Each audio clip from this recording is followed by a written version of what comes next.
Hey everyone, welcome back to the channel. Today I'm going to show you exactly how to center elements in Webflow, specifically centering something like an image. This might sound simple, but if you're new to Webflow or web design in general, centering things perfectly can be a bit confusing. By the end of this tutorial, you'll be able to confidently center any element in your Webflow projects, which will really help your designs look clean and professional. Alright, let's dive right in. First things first, let's add the element we want to center. In this example, I'll be using an image, but the same steps apply to other elements too.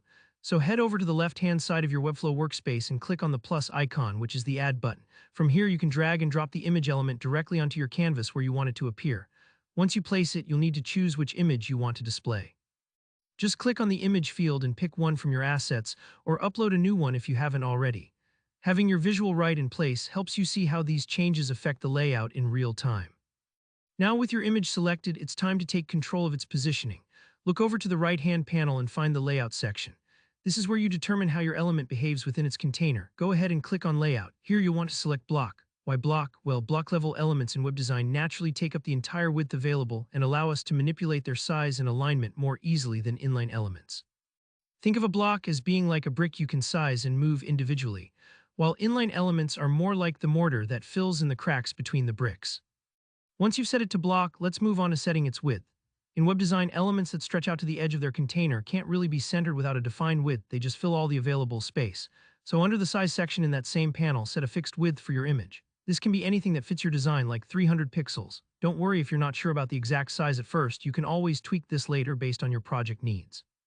Specifying a fixed width is crucial because it gives the element boundaries to center within. Next up is the magic step, centering the element horizontally. Scroll down or look under the spacing section. This is where all your margin and alignment options live. Here you'll see an option to center element horizontally. Go ahead and click that. What this does behind the scenes is automatically set equal left and right margins, pushing your image right into the center of its parent container. If you're picturing it, imagine you're hanging a picture frame and adjusting the nails until it's perfectly balanced between both sides of the wall.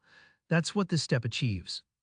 And that's it, your image is now exactly centered on the page. If it doesn't look quite right immediately, just double check that you've set a fixed width, since forgetting that step is the most common pitfall, especially for beginners. Give it a try with different sized images or even with text blocks to see how consistent centering can dramatically boost the aesthetic of your site. If you found this tutorial helpful, please give it a thumbs up, and don't forget to drop your questions or share your own tips in the comments below. I'm always here and happy to help. If you want more step-by-step Webflow and web design basics, be sure to subscribe and ring the bell so you never miss a video. Thanks for watching, and I'll see you in the next one.